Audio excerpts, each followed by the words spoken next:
বাবা সেল ফাটে যাবে। তো নমস্কার বন্ধুরা, আজকের ব্লগটা আমি এখান থেকেই শুরু করছি। তোমার এক লরি লোক ওরা কোথায় যাচ্ছে, হ্যাঁ তোমরা জানো যে আমি কালী পুজোর ব্লগগুলো দিচ্ছি, আর টুকরো টুকরো পাঠ করে দিচ্ছি বলে এতগুলোই পাঠ হচ্ছে, তোমাদের অনেকগুলো ব্লগ হয়ে যাচ্ছে। আর এটাই হচ্ছে এই বছরের কালী পুজোর অন্তিম ব্লগ, কারণ মাকে বিসর্জন দিতে চলেছি আর সবাই কি আনন্দ করছে। আর সবাই দেখো রাস্তায় কি সুন্দর সেল বাজি ফাটাচ্ছে। বাবা সেল ফাটে যাবে।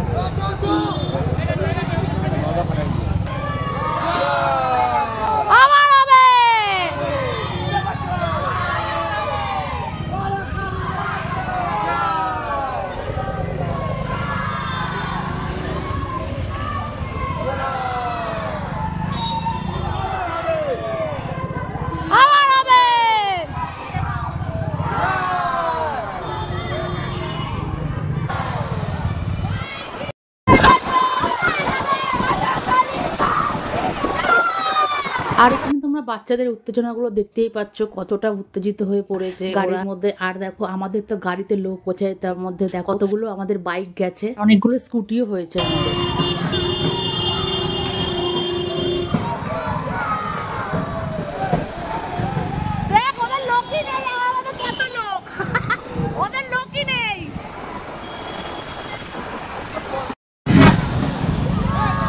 আর তোমরা ভাবছো যে আমরা বিশ্ববাংলাকে দেখাচ্ছি কেন? আরে বাবা, আমরা তো নিউ টাউনের দিকে থাকি, তাই জন্য আমাদের যেতে হবে নিউ টাউন। নিউ টাউনে বিসর্জন দেওয়ার জন্য এখানে সরকারি আয়োজন করা থাকে।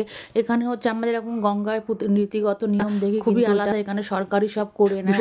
আর আমাদের গাড়ির নাম্বারগুলোকে সব রেজিস্টার করতে হয়। দেখো দেখতে দেখতে আমরা কিন্তু চলে এলাম গঙ্গার। আর এই 4 দিন খুব আনন্দ করে কাটি। দেখো মনটা খুব খারাপ লাগছে এই মায়ের জন্য, বিসর্জন পর্ব সামনেই চলে এলাম। রেজিস্ট্রেশন হচ্ছে এখানে, নতুন সিস্টেম।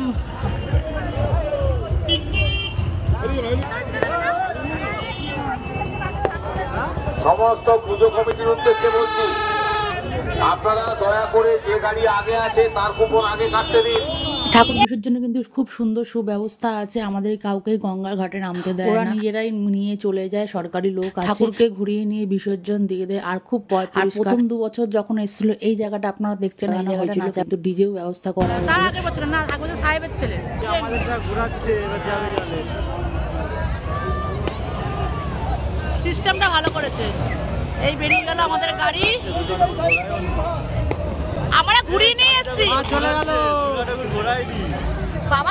ঠাকুরের জন্য ঠাকুরের সঙ্গে যেগুলো থাকে ঘট ফুলমালা, ওরা দেখো কেএমসির লোকরা কি সুন্দরভাবে পরিষ্কার করছে। সরি কেএমসি না, এনকেডি এর লোকেরা দেখুন সবুজ সব ইউনিফর্ম পরাই রয়েছে, ওরা কি সুন্দর পরিষ্কার করে দিচ্ছে। আর আমরা ঠাকুর বিসর্জন দেওয়াগুলো দেখা হয়ে গেছে, হওয়ার পর আমরা গাড়ি খুঁজতে আরম্ভ করেছি। আর সবাই লেডিস গ্রুপে একসঙ্গেই ছিল। আমাদের দাদা ভালোভাবে আমাদের প্রোটেকশন করছিল, পেছন দিয়ে খুব কাটছিল গাড়ির দিকে। যেহেতু এখানে বেশিরভাগই লেডিস, এই জন্য দায়িত্বটা বেশি বেড়ে যায়।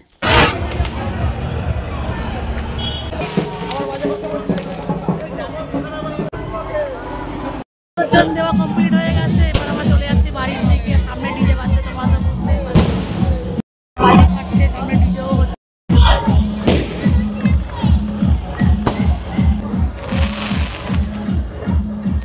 এ বাবা,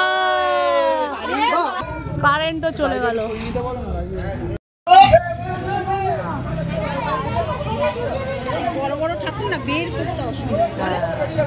প্রথমে তো ভেবেছিলাম যে লোডশেডিং হয়ে গেছে, কিন্তু না, লোডশেডিং হয়নি। এই বড় ঠাকুরটা যাওয়ার জন্য বন্ধ করে দেওয়া হচ্ছিল, কারণ ঠাকুরগুলো লেগে যাচ্ছিল হচ্ছে কারেন্টের তারের মধ্যে, ওই জন্য কারেন্টগুলো পুরো এরিয়ার বন্ধ করে দিয়ে ঠাকুরটা প্রতিমাটাকে নিয়ে বার করা হচ্ছে। চারিদিকে যাচ্ছে কেমন, আর পুরো অঞ্চলটাই পুরো অন্ধকার ছিল যতক্ষণ না ঠাকুরটা ঠিকঠাক বেরিয়ে গেছে, ততক্ষণ পর্যন্ত অন্ধকার হয়েছে। তারপরে আসা মাত্রই সঙ্গে সঙ্গে কারেন্ট চলে এলো। ঠিক ঢুকে গেছে,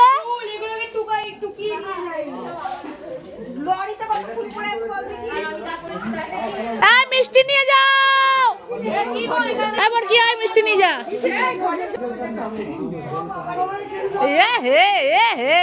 হাতেও নেবে না, আস্তে খা আস্তে খা আস্তে খা। আর এইবারে পুরো দমে এনজয় করেছে কিন্তু আমি আর ছোট মেয়ের সঙ্গে। এইবারে কিন্তু আমিও প্রথমবারে সেই জন্য গিয়েছিলাম, কারণ আমার ছোট মেয়ে ছোট ছিল বলে আর যাওয়া হয়নি। আর এদিকে দেখো সবাই মিষ্টি বিতরণের পালা, সবাইকে কেউ বলছে হাতে নেবো না, মুখে খাই। আর ওই প্রচলন না যে মিষ্টি গঙ্গার ঘাটে গেলে কেউ বাড়ি আসবে না, কিছু হলো মুখে দেবে। তো আমরা সেই মিষ্টিটাই যারা যারা বিসর্জনে যায়, দেখতেই পাচ্ছ আমাদের এক হাড়ি প্রত্যেক বছর আসে। আর তোমাদের এই কালী পুজোর ব্লগ গুলো কেমন লাগছে বলো তো, যে তোমাদের মিষ্টি খাওয়ানোর প্রথা আছে কিনা? চলো এসে গেছি আমরা। আমরা দেখাচ্ছে শান্তি হয়েছে, বোকা মেয়ে, পাজি মেয়ে। আর যাবি না তো? কে বুঝিয়ে দিচ্ছে? কেন? গরম লাগছে?